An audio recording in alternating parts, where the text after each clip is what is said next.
Today, we're doing a deep forensic analysis of just 2 verses from the Qur'an Surah Ar-Ra'd. And sometimes the most profound concepts are packed into the smallest spaces. In these verses, there's a description of a single, powerful greeting. It's delivered by angels to believers the moment they enter paradise. We're going to unpack the incredible theological meaning behind that one word, peace, and discover how it's not just a simple hello, but the very creation of an eternal reality. So, these are the verses right here, at the heart of our entire discussion. Verses 23 and 24 from the 13th chapter. They paint this incredible, triumphant scene, the arrival of the faithful, into what the text calls Jannat Adn, gardens of perpetual residence. And right at this threshold, this amazing interaction takes place. And that is going to be our focus today. Okay, so to really get to the bottom of these verses, here's the path we're going to take. First, we'll set the scene of this angelic greeting. Then, we'll completely deconstruct that key word, salam. After that, we'll look at who exactly receives this honor, dive into some of the deeper theological questions it raises, and finally, really try to get a sense of what this divine peace actually feels like. All right, let's start by painting a picture. The verses describe a moment of arrival, a welcome on a scale that's almost impossible for us to imagine. It's a reception designed from the ground up to communicate ultimate honor and a sense of final absolute peace. The setting is paradise itself, the gardens of perpetual residence. Now, get this. The text says the angels will enter upon the believers from every gate. Think about that. Not from one grand entrance, but from every single portal. This implies this all-encompassing, almost overwhelming welcome. It's as if to say, no matter which path of righteousness you took, no matter what virtue you excelled in, there's a gate and a delegation of angels waiting right there to honor that specific journey. It's the ultimate reception, where the heavenly hosts themselves are the greeting party, and they're all there to deliver one specific message. And the entire weight of this divine encounter, this whole incredible scene, really rests on the single word the angels deliver. So to truly get what's happening, we have to break it down, because this is so much more than a simple hello. And that brings us to our central question. What does salam really mean here? I mean, we use the word peace all the time in our daily lives, right? But the peace being described at the gates of paradise is of a completely different nature, a different magnitude. The English word often just means, an absence of conflict. The Quranic term, salam, signifies the presence of a perfect state. It's not a wish, it's a declaration. When you dig into the exegetical sources, they're clear. Salam, in this context, is the bestowal of absolute security. It's not the angels wishing for your safety. It's the angels, by God's command, declaring you are now safe. Safety is your new reality. It's this state of complete protection from any calamity, any affliction, any defect you can imagine, both externally, like harm or decay, and internally, like fear or grief. It is a totally comprehensive, all-encompassing state of perfect well-being. And this really highlights a profound difference, doesn't it? In our world, a greeting of peace can be pretty superficial. It's a temporary, conditional wish you might offer to someone who, for all you know, is in complete inner turmoil. But the salam of paradise, that's an actual bestowed state of being. It's absolute tranquility inside and out. It's eternal, it's unconditional, and it marks the final end of all struggle, all striving, all fear. It is the arrival into a state of perfect, unshakable security. Well, that brings up a really crucial question then. Who receives such a profound honor? I mean, a state of being this absolute isn't just granted randomly. The Quran identifies these people as the Awliyaullah, the friends of God. And the verses just before these actually detail the exact characteristics that define them. The text gives us a really detailed profile of these individuals. It doesn't just promise some far-off reward, it lays out the exact path to get there by defining the character and the actions that merit this honor.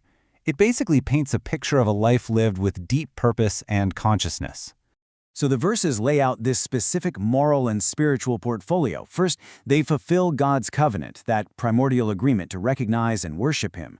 They unite what God commanded to be united, which commentators explain means they maintain ties of kinship, community, and just basic humanity.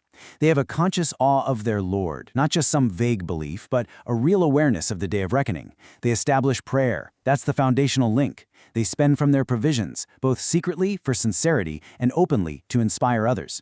They're defined by patience, especially in their search for God's approval. And finally, they don't just avoid evil, they actively repel it with good. That's a proactive stance of bringing light to counter darkness. But this is where the divine grace just expands in this truly beautiful way. The reward, this entry into eternal peace, is not a solitary thing. The verse explicitly states that they will enter paradise with whoever were righteous among their fathers, their spouses, and their descendants. God's mercy extends to reunite families. But there's a key condition. Those family members must also be righteous. It's not some automatic pass based on who you're related to. It's a divine plan to bring together loved ones who shared a foundation of faith and good deeds, so that the joy of paradise becomes this communal, wonderful, familial experience. Okay, so now we're going to move beyond the who and the what and get into the how, the very nature of this angelic communication. And this is where the exegesis gets really profound, exploring the power of divine speech. This leads to a really fascinating question. When the angels say salam, is it just a sound? Is it just a statement of fact? Or is something way more profound happening? Is the word itself, spoken by these heavenly messengers by divine command, actually creating a new reality for the believer? Islamic theologians make this amazing distinction between what's called a salam lafzi, which is a verbal greeting, and a salam takwini, which is an existential or creative greeting. A verbal greeting simply informs you of a state, an existential greeting creates that state. Think of it like this. It's the difference between a weatherman saying it is now calm and a divine command that makes the storm become calm. The scholarly consensus here is that this greeting is takwini. It is an act of creation experienced by the soul, where the word salam makes the reality of perfect, unassailable peace manifest within the believer forever. And that, of course, leads to our next layer of inquiry. Is this powerful, reality-creating greeting just a one-time thing at the gates? You know, a celestial welcoming ceremony that's over and done with? Or is it something more continuous, more enduring? Well, the source material suggests that salam isn't just a single moment, but it's the culmination of a whole journey through life and the afterlife. Even in this world, angels offer this unseen support and peace to believers. Then, at the moment of death, they're present to greet the soul, easing its transition with this very same peace. In the intermediate realm, what's known as barzakh, the righteous soul resides in a state of peace.